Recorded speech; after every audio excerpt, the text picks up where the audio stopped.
Баршаңызға қайырлы күн достар. Бүгін сіздермен тары мен талқаннан чизкейк жасайтын боламыз. Міндетті түрде видео рецепті соңына дейін қарап, бағалауды ұмытпаңыздар. Алдын ала жуып тазаланған тарымызға ыстық сүтімізді құйып, бұқтырып қоятын боламыз.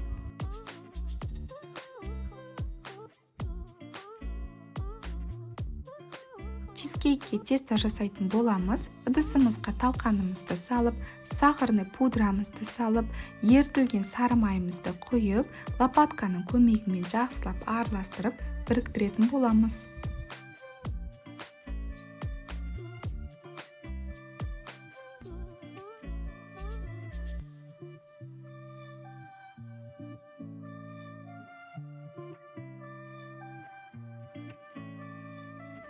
Тестамыз дайын, осындай болып шығады.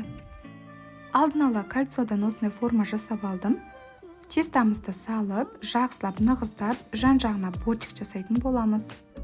Чизкейкті кольцода пісірген өте ыңғайлы, піскен кезде алынуы оңай болады.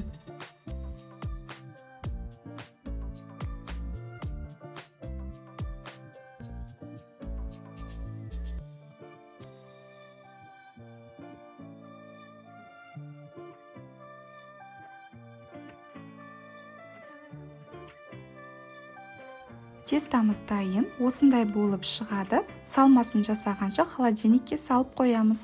Салмасын жасайтын боламыз. Ыдысымызға творожный сырымызды, қантымызды салып, қасықтың көмегімен жақсылап екеуін біріктіретін боламыз. Миксер пайдаланбаймыз. Миксер пайдаланған жағдайда чизкейкіміздің беті жарылып кетуі мүмкін.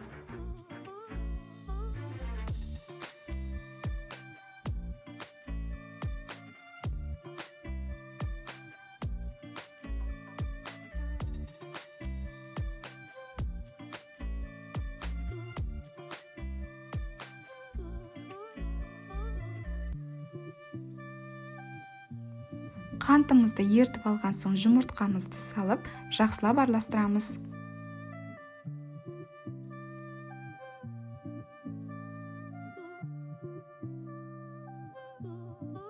Барлығын біріктіріп алған соң, салқын сливкимізді құйып, жақсылап араластырамыз.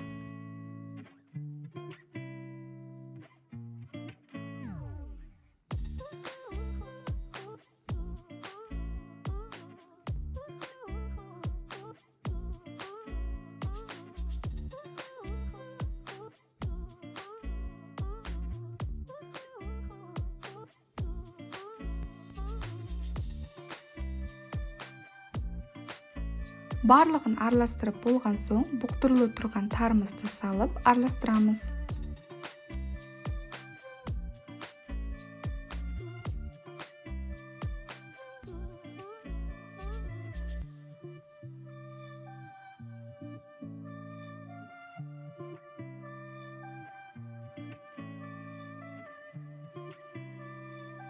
Чизкейкке арналған салмамыз дайын, осындай болып шығады. Холодильниктегі формамызды алып, ішіне салмамызды салып, қызып тұрған пеште 100 градуста 1,5 сағатты пісіреміз.